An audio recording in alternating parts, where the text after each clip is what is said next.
بسم اللہ الرحمن الرحیم۔ السلام علیکم دوستو، عرب کی سرزمین جو کہ اپنی بیش قیمت تاریخ کی وجہ سے جانی جاتی ہے، اس سرزمین پر ایک سے بڑھ کر ایک مجاہد پیدا ہوئے جن کی بہادری کی داستانیں آج بھی ان کے دنیا سے جانے کے سینکڑوں سالوں بعد بھی فخر سے سنائی جاتی ہیں۔ لیکن عرب اور مسلم تاریخ میں جب کبھی سب سے طاقتور مجاہد اور بہادری کی بات ہوتی ہے تو اس میں سب سے اوپر اور سب سے پہلے جن کا نام آتا ہے وہ حضرت علی رضی اللہ تعالیٰ عنہ ہیں۔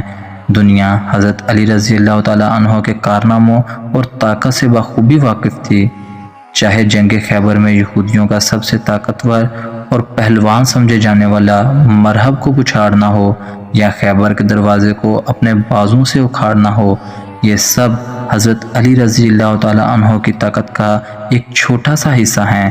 اس کے علاوہ جنگ خندق میں عامر بن عبد الود جو کہ ہزاروں کے لشکر سے اکیلا جنگ لڑا کرتا تھا اور اس پر کفار و مشرک بڑا فخر کیا کرتے تھے، اور جس نے جنگ خندق میں مسلمانوں کو بار بار للکارا کہ ہے کوئی ایسا جو کہ میرا سامنا کرے۔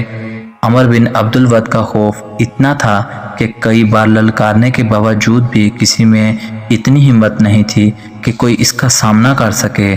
تب وہ حضرت علی شیر خدا ہی تھے جنہوں نے نہ صرف اس کا مقابلہ کیا بلکہ ایک ہی ضرب سے اس کو اس کے انجام تک پہنچا دیا۔ دوستو، حضرت علی رضی اللہ تعالیٰ عنہ نے اپنی زندگی میں درجنوں جنگیں لڑیں، جن میں سے بدر، خندق، خیبر وہ اہم جنگیں تھیں جس میں حضرت علی رضی اللہ تعالیٰ عنہ نے دشمنوں کے لشکروں میں تباہی مچا کر رکھ دی اور مسلمانوں کو یک طرفہ جیت دلائی۔ حضرت علی رضی اللہ تعالیٰ عنہ کے متعلق کہا جاتا ہے کہ ان کو فرق نہیں پڑتا تھا کہ ان کے سامنے کتنا بڑا لشکر یا فوج ہے، وہ اپنے مخالفین پہ شیر کی طرح حملہ کرتے تھے۔ اسی لیے ہمارے پیارے نبی حضرت محمد صلی اللہ علیہ وآلہ وسلم نے انہیں شیر خدا کا لقب دیا۔ امام علی کی شادی ہمارے نبی حضرت محمد صلی اللہ علیہ وآلہ وسلم کی بیٹی حضرت فاطمہ رضی اللہ تعالیٰ عنہا سے ہوئی۔ امام علی کی ولادت کعبہ شریف کے اندر ہوئی۔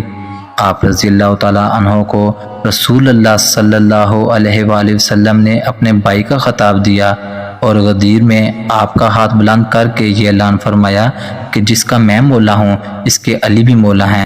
اب بات کرتے ہیں کہ اسلام کے ایسے بہادر سپاہی کو آخر کس نے اور کیسے شہید کیا۔ دوستو، حضرت علی رضی اللہ تعالیٰ عنہ کو قتل کرنے والے ملعون کا نام عبد الرحمن ابن ملجم تھا۔ ابن ملجم دراصل امام علی کا ساتھی تھا اور اس نے آپ رضی اللہ تعالیٰ عنہ کے ہاتھ پر بیعت کی تھی، لیکن پھر صفین کی جنگ میں وہ باغی ہو کر خوارجیوں کے ساتھ جا ملا۔ اس کے بعد اس نے حضرت علی رضی اللہ تعالیٰ عنہ کے خلاف جنگ لڑی، لیکن تب اپنی جان بچا کر بھاگ نکلا۔ ابن ملجم جب کوفہ آیا تو اس کی ملاقات کٹام نامی عورت سے ہوئی جس کا باپ ایک خوارجی تھا جو کہ ایک جنگ میں حضرت علی رضی اللہ تعالیٰ عنہ کے ہاتھوں ہی قتل ہوا تھا، لہٰذا کٹام حضرت علی کے خون کی پیاسی تھی۔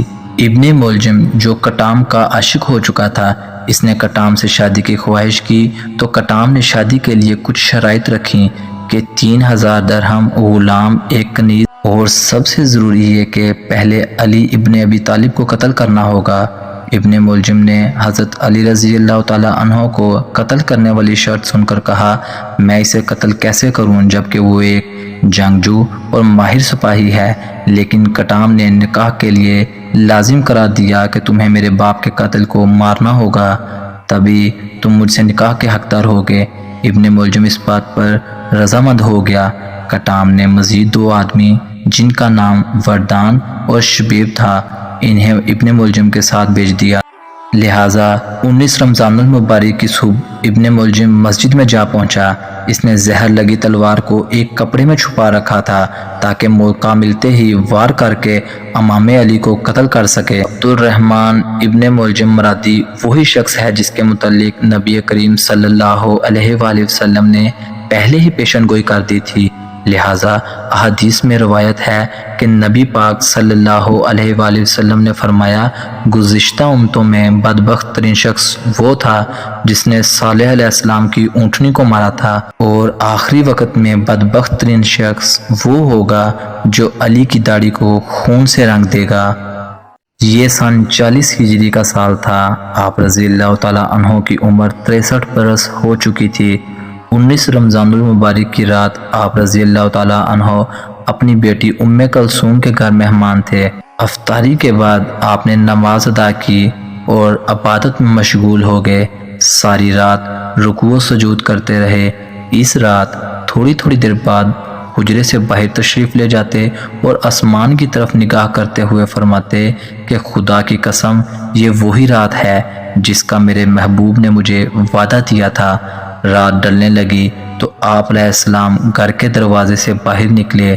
دروازے سے باہر آتے ہی بڑی بطخوں اور مرغابیوں نے امام علیہ السلام کا راستہ روک لیا اور زور زور سے آوازیں نکالنا شروع کر دیں۔ لوگوں نے انہیں آپ رضی اللہ تعالیٰ عنہ سے دور کرنا چاہا تو آپ نے فرمایا، انہیں چھوڑ دو، یہ نوحہ کر رہی ہیں، اور آپ مسجد کی طرف چل پڑے۔ لوگوں کو نماز کے لیے جگایا۔ اس وقت ابن ملجم مسجد میں الٹا سویا ہوا تھا۔ آپ رضی اللہ تعالیٰ عنہ نے اسے بھی جگایا اور کہا، اللہ کے گھر میں اس طرح نہ سو اور اٹھ کر نماز ادا کرو۔ آپ رضی اللہ تعالیٰ عنہ جب امامت کے لیے کھڑے ہوئے تو پہلی رکعت کے پہلے سجدے سے سر اٹھایا تو ابن ملجم ملعون نے آپ پر وار کیا اور آپ کے سر پر ضرب ماری۔ تبھی امام علیہ السلام نے فرمایا، رب کعبہ کی قسم، میں کامیاب ہو گیا، اور محراب مسجد میں زمین پر گر پڑے۔ لوگ چلائے کہ اس ملعون کو پکڑو۔ کچھ لوگوں نے آپ رضی اللہ تعالیٰ عنہ کو سنبھالا اور کچھ لوگ اس ملعون کو پکڑنے کے لیے اس کے پیچھے گئے۔ آپ رضی اللہ تعالیٰ عنہ کے جسم سے جیسے ہی خون کے دھارے پھوٹے اور زمین پر گرے تو زمین لرز اٹھی، سمندر طوفانی ہو گئے، آسمان متزلزل ہوا اور مسجد کے دروازے زوردار شدت سے ٹکرانے لگے۔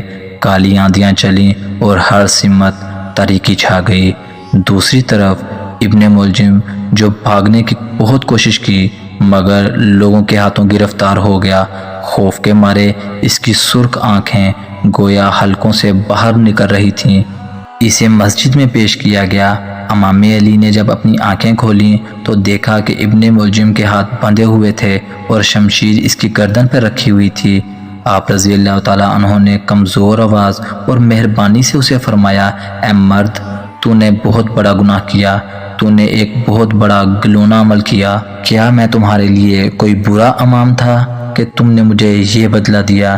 کیا میں تمہارے ساتھ مہربان نہ تھا اور تمہیں دوسروں پر ترجیح نہ دیتا تھا؟ کیا تیرے اوپر احسان نہیں کرتا تھا؟ زخمی حالت میں امام علی کو گھر لایا گیا۔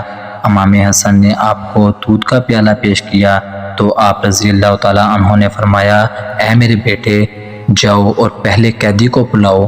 آپ رضی اللہ تعالیٰ عنہ نے اپنے فرزند کی طرف منہ کر کے اس قیدی کے حق میں سفارش فرمائی کہ اے میرے بیٹے، قیدی کے ساتھ مہربانی سے پیش آؤ اور اس کے ساتھ نیکی، شفقت اور رحم دلی سے سلوک کرو۔